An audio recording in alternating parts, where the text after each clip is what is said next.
She was broke, homeless, and 8 months pregnant when she answered a stranger's cryptic ad for a live-in helper on a remote Montana ranch. Most people would call that desperate, maybe even dangerous, but the gruff, scarred rancher who opened the door didn't offer her a job. He claimed her and her unborn baby as his own, married her, and dared the whole judgmental town to say a word about it.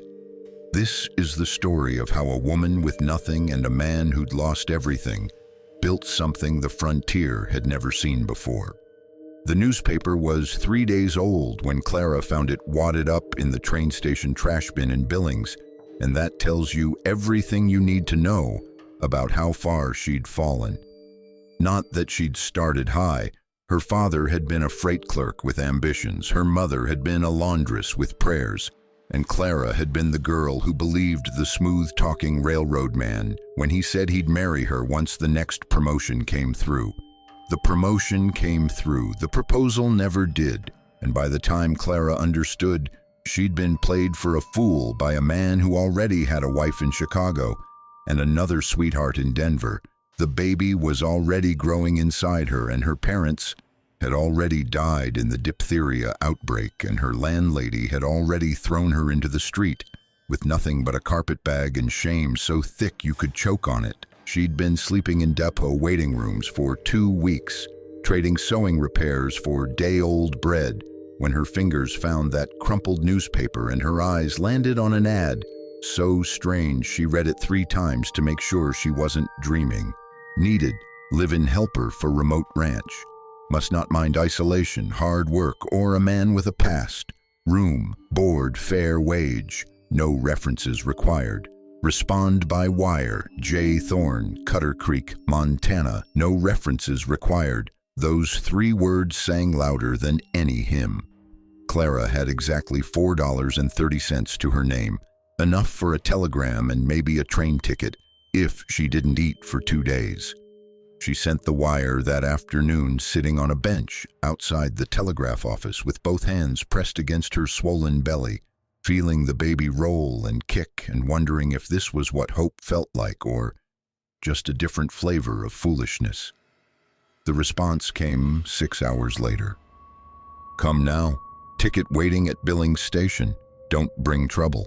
She picked up that ticket with shaking hands. The clerk looked at her belly, then at her ringless finger, then at the ticket made out in her name, and his lip curled just enough to let her know exactly what he thought of girls like her. Clara took that ticket anyway, took it and walked straight to the platform and climbed onto that westbound train with her head high and her shame swallowed down like medicine because she'd learned something important in those weeks on the street. Pride don't keep you warm, and it sure as hell don't feed a baby. The train ride took 14 hours. Clara watched Montana roll past the window, mountains that made her neck ache just looking up at them, valleys so wide and empty they made her chest feel hollow, plains where the wind carved the grass into waves like a brown ocean stretching on forever. She'd never seen so much nothing in her life. The conductor announced Cutter Creek just after dawn, and when Clara stepped down onto the platform, she found herself in a town so small you could spit across the main street if you had a good wind behind you. One general store, one saloon, one church, with a steeple that leaned slightly east like it was trying to escape. And standing at the far end of that platform with his hat pulled low and his shoulders broad as a barn door, was a man who looked like he'd been carved out of the same hard rock as the mountains behind him. He didn't smile when he saw her belly, didn't frown either, just looked at her with eyes the color of January ice and said in a voice like gravel scraping stone, "You, Clara." She nodded because her throat had gone suddenly dry. He picked up her carpetbag, the only thing she owned in the world, like it weighed nothing at all. "Wagons this way. We got a long ride ahead of us." That's when Clara realized the ad had said remote ranch, and she was about to find out exactly what that meant. His name was John Thorn, and he drove that wagon like a man who'd forgotten how to make small talk, or maybe had never learned it in the first place. For the first hour, Clara tried. Asked about the ranch, asked about the work, asked about what exactly he needed help with. He answered in grunts and single syllables.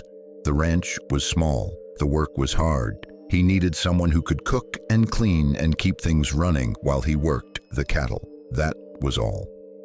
By the second hour, Clara stopped asking and just watched the landscape swallow them whole. Watched the town disappear behind them. Watched the road narrow to twin ruts through grass. Watched the sky get so big and blue it made her dizzy. She'd never felt so small in her life, or so far from anything resembling help if this turned out to be a mistake. It was the third hour when she noticed his hands on the reins, noticed how the left one moved stiff and careful, noticed the scars that ran up from his wrist, disappearing under his sleeve like something had tried to flay the skin right off. Burns. Old ones, but bad ones. And there was another scar running from his left temple down to his jaw, the kind of mark a man carried when fire had kissed his face and decided to leave a reminder. She didn't ask about those either. The ranch appeared just as the sun started its slide toward the mountains. A small house weathered gray, a barn that had seen better years, a corral with fence posts that needed replacing, and beyond it all, nothing but grass and wind and sky for miles in every direction. It was the loneliest place Clara had ever seen. John pulled the wagon up to the house and climbed down. And finally, he turned to look at her full on, and his voice came out rougher than before, like the words cost him something. "I should tell you before you see the inside that I ain't had company in 4 years, and I ain't much for housekeeping." Clara climbed down careful with her belly leading the way. "I ain't much for judging, long as there's a roof. There's a roof." He opened the door. The inside was exactly what you'd expect from a man living alone. Functional and Spartan and clean enough, but missing every soft thing that made a house feel like a home. No curtains on the windows. No cloth on the table, no sign anywhere that comfort mattered more than survival. But there was a stove that looked solid and a table that didn't wobble, and a rocking chair by the fireplace that had been carved with careful hands. And when Clara saw that chair, something in her chest eased just slightly, because a man who carved rocking chairs wasn't all hard edges. "There's a room in back. It was meant for," he stopped, started again. "It's got a bed and a trunk. You can have it." Clara nodded. She was so tired her bones ached. "I'll start supper once I rest a spell, if that's all right." "Rest as long as you need. I got work in the barn." He left, just walked out and closed the door behind him, and Clara stood there in that lonely house, with her hands on her belly and the baby kicking hard against her ribs. And she let herself cry for the first time in weeks. Cried because she was safe for now at least. Cried because she was terrified of what came next. Cried because she'd traveled 300 miles to live with a scarred stranger in the middle of nowhere, and she didn't even know if he was kind or cruel, if he'd let her stay after the baby came, if this was rescue or just a slower way to die. She cried until the tears ran out.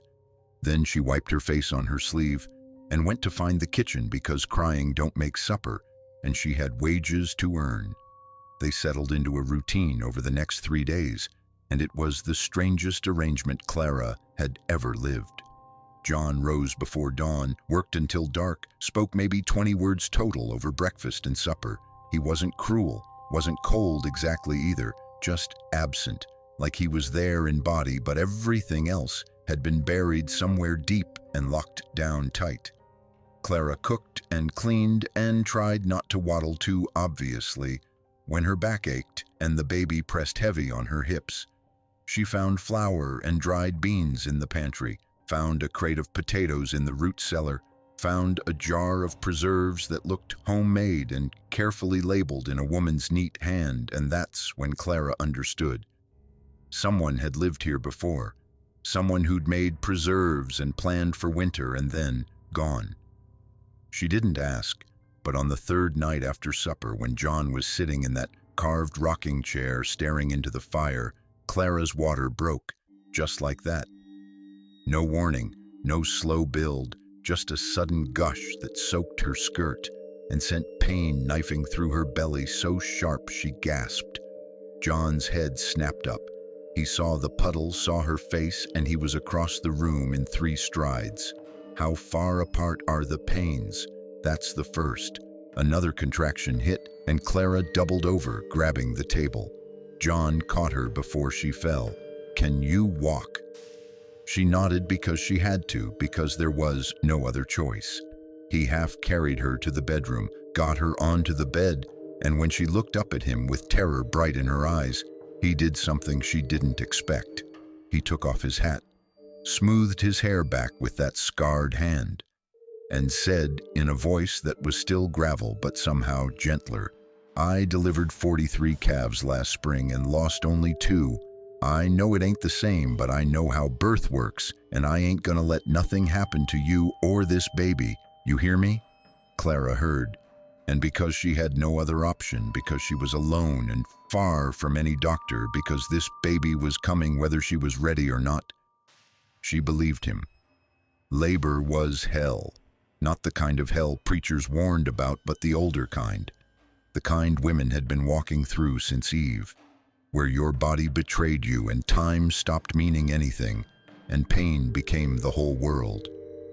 Clara screamed, didn't mean to at first, tried to be quiet, tried to be dignified, but somewhere around the 10th hour, when the contractions were coming so fast she couldn't catch her breath between them, dignity packed its bags and left. John stayed, didn't flinch, didn't look away, didn't treat her like she was something shameful or weak. He brought water and towels, told her when to push and when to breathe, put his hand on her shoulder during the worst of it, and his grip was steady and sure, and Clara held on to that steadiness like a rope in a flood. "You're doing good. Baby's coming. Almost there. I can't. You can. You are."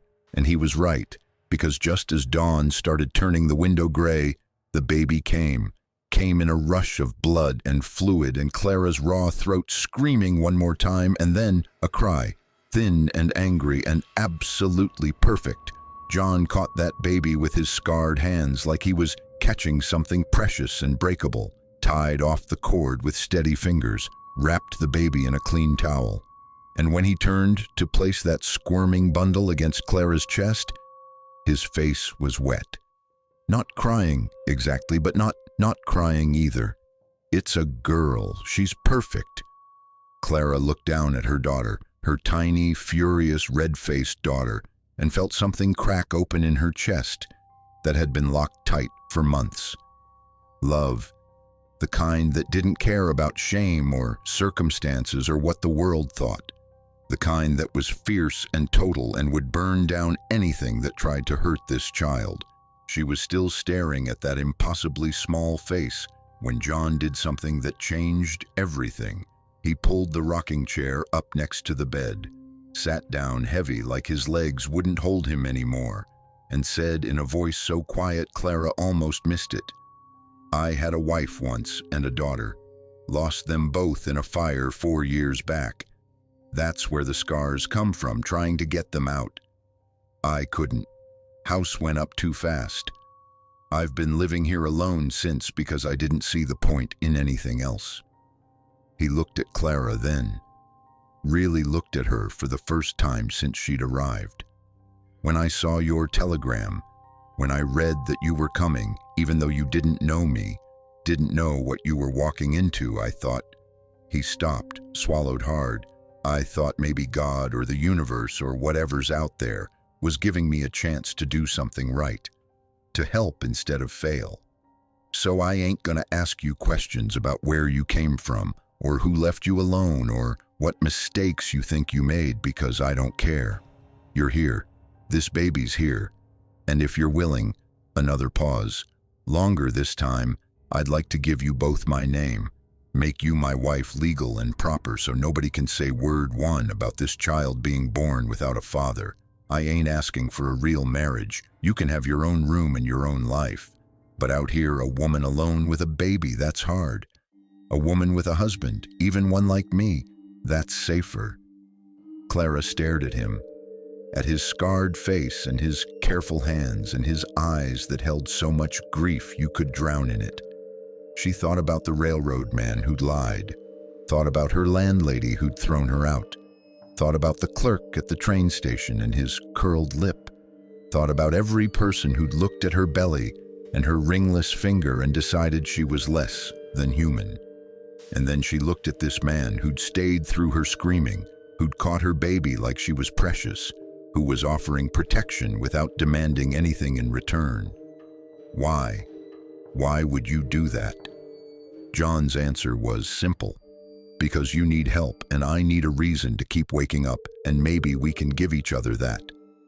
Maybe that's enough. It was the most honest thing anyone had ever said to her. Clara shifted the baby carefully, reached out with her free hand. John took it. All right, we'll marry, but I got one condition. Name it. We call her Hope because that's what she is. John's hand tightened on hers. Hope Thorn, that's a good name.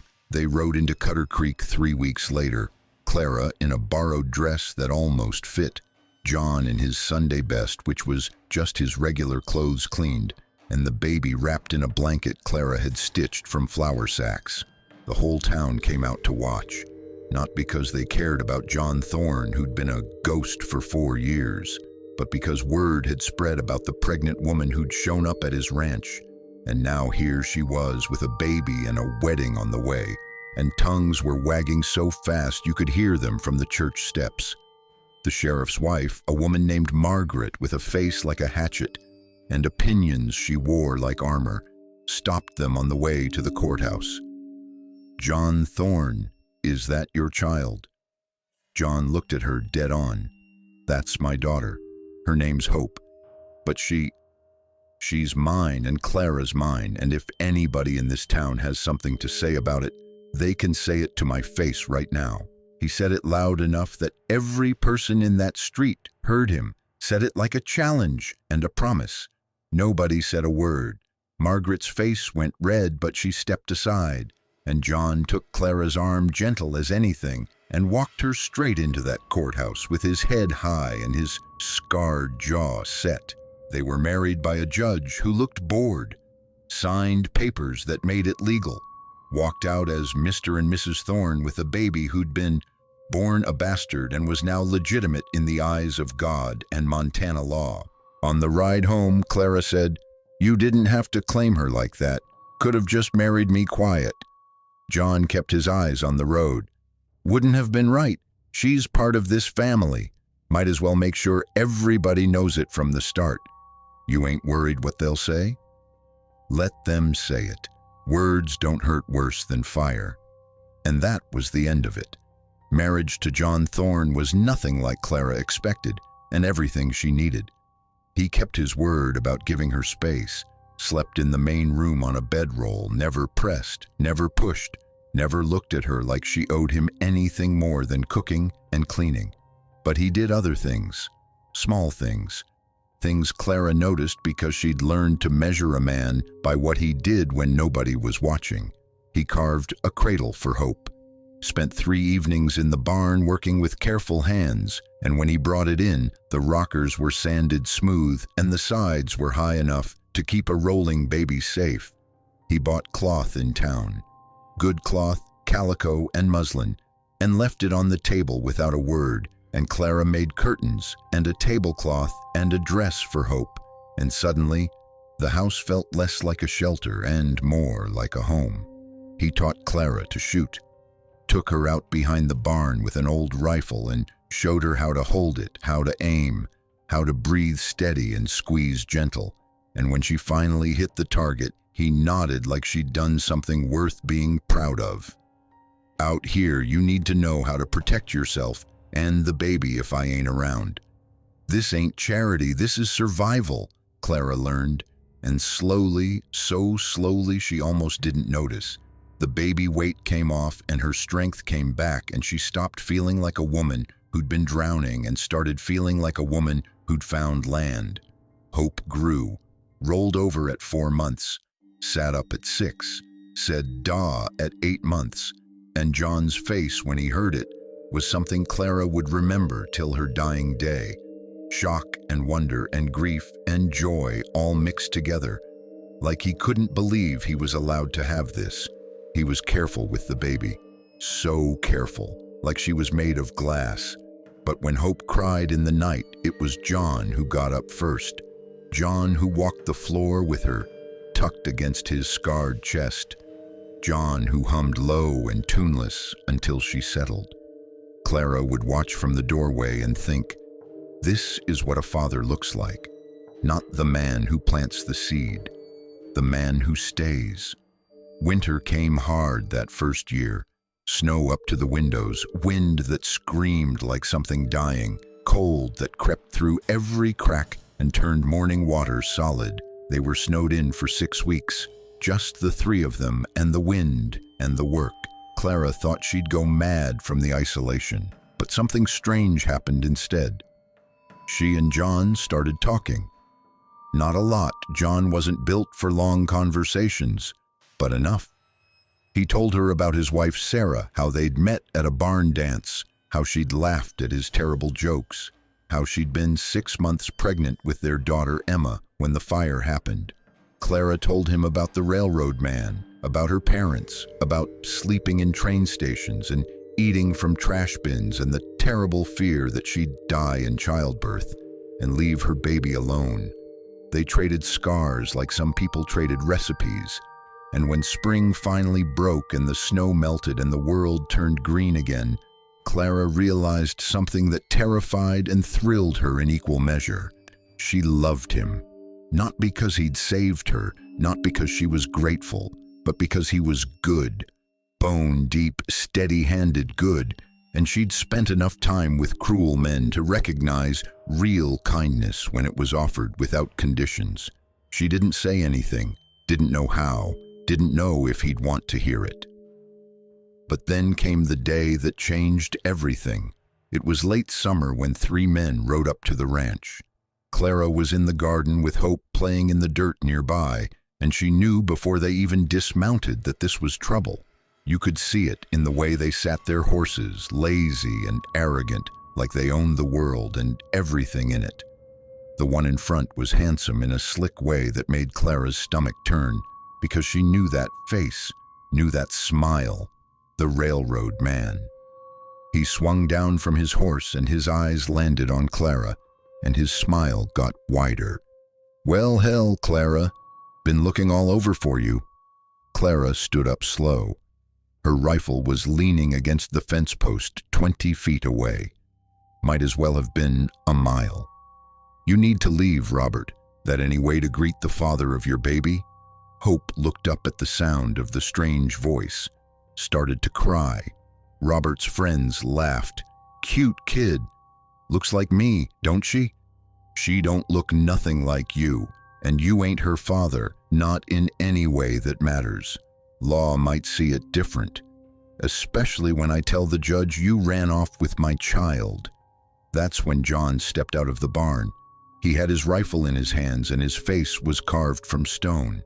"You got 5 seconds to get back on those horses." Robert turned and his smile didn't slip one bit. "You must be the poor fool who married my leavings. She tell you about us? About how she begged me to run away with her? Don't matter what came before. She's my wife. That's my daughter. You got no claim here. I got every claim. That baby's got my blood." John took 3 steps forward. His voice dropped so low Clara barely heard it, but the menace in it was unmistakable. "Blood don't make you a father. I learned that the hard way. You want to try taking this child, you're gonna have to go through me, and I promise you, I ain't got nothing left to lose, which makes me a real dangerous man to cross." He levered around into the chamber. The sound was very loud in the summer quiet. Robert's smile finally cracked. "This ain't over." "Yeah, it is. Now get." They rode out fast, kicking up dust, and when they were finally gone, John lowered the rifle and turned to Clara, and his hands were shaking. Not from fear, from rage. "He touches you or that baby, I'll kill him. I'll hang for it, but I'll kill him first, you understand?" Clara understood. And in that moment, she knew she had to tell him the truth. All of it. That night, after Hope was asleep, Clara came out of the bedroom and found John sitting by the fire. She sat down in the rocking chair he'd carved. "I need to tell you something." John looked at her. "You don't owe me explanations. I know. But I want to give you one anyway." So she told him. Told him about believing Robert's lies, about how stupid she'd been, about the moment she realized he'd played her, about the landlady and the train station and the newspaper in the trash. Told him about answering his ad, not because she was brave, but because she was desperate. Told him she'd expected a job and got a family instead, and didn't know what to do with that. And then, because courage is easier in firelight, she told him the last thing. "I love you, John Thorn. Not because you saved me, though you did. Not because you gave me your name, though that matters more than you know. But because you're good and kind and steady, and you've never once made me feel like I was less than whole. And I know that ain't what you signed up for when you married me, and I ain't asking you to love me back, but I needed you to know." The silence after she finished was so long, Clara thought maybe she'd made a terrible mistake. But then John stood up, crossed the room, knelt down in front of her chair so they were eye to eye. "I loved Sarah. Loved her so much that when she died, I thought I'd died too. Spent 4 years just existing, going through motions. Then you showed up pregnant and scared, and I looked at you and I thought, here's a chance to do something right, to help instead of fail. But Clara, somewhere between delivering that baby and teaching you to shoot and watching you turn this house into a home, I stopped helping and he stopped, took a breath, started falling. Didn't mean to. Felt like betraying Sarah, but you ain't a replacement. You're Clara. And Hope ain't Emma. And I think maybe that's okay. Maybe I'm allowed to love again. Maybe we both are." He took her hands in his scarred ones. "So yeah, I love you. Have for a while now, just didn't know how to say it." Clara kissed him then. First time, long and slow and sweet. And when they pulled apart, John was crying, silent tears running down his scarred face, and Clara wiped them away with her thumbs. "We're gonna be all right." "Yeah, we are." Years later, when Hope was 10 and had a little brother named Thomas and another sister named Sarah, named for the woman who came before, because some ghosts deserve honoring, travelers would sometimes pass the Thorn Ranch. They'd see the White House with its painted shutters, the barn that had been rebuilt and expanded, the garden that Clara tended with fierce pride, the children playing in the yard while a scarred man taught them to rope and ride, and a woman with laugh lines around her eyes hung laundry on the line. Some of those travelers knew the story, knew about the pregnant woman and the grieving widower and the marriage that shouldn't have worked but did. They'd look at that ranch and think, ain't that something? But most didn't know anything at all. Just saw a family working their land, saw smoke rising from the chimney and horses grazing and washing, flapping in the wind. Saw what love looks like when it's built on choice instead of chance. And if they looked close, real close, they might see the words carved into the post by the front gate. Thorn Ranch, established 1882, all are welcome. Because Clara had asked John to carve it after that first hard winter, had wanted people to know that this place, this home they'd built from desperation and grief and stubborn hope, was open to anyone who needed shelter, just like it had been open to her. John carved those words deep so they'd last. And they did. She was broke, homeless, and 8 months pregnant when she answered that ad. And she found what she didn't even know she was looking for. A man who understood that family ain't about blood or circumstances. It's about who stays when staying is hard, who claims you when the world calls you shameful, who builds you a cradle and teaches you to shoot and walks the floor at midnight with a crying baby that ain't his by birth but is his by choice. That's what love is. Not the lightning strike, the staying. Clara and John built something rare on that Montana ranch. The kind of love forged in fire and sealed with choice, not circumstance. If this story moved you, hit that like button and drop a comment telling me which moment hit you hardest. Was it the birth, the proposal, or maybe when John faced down the railroad man? Subscribe for more frontier tales of resilience and redemption.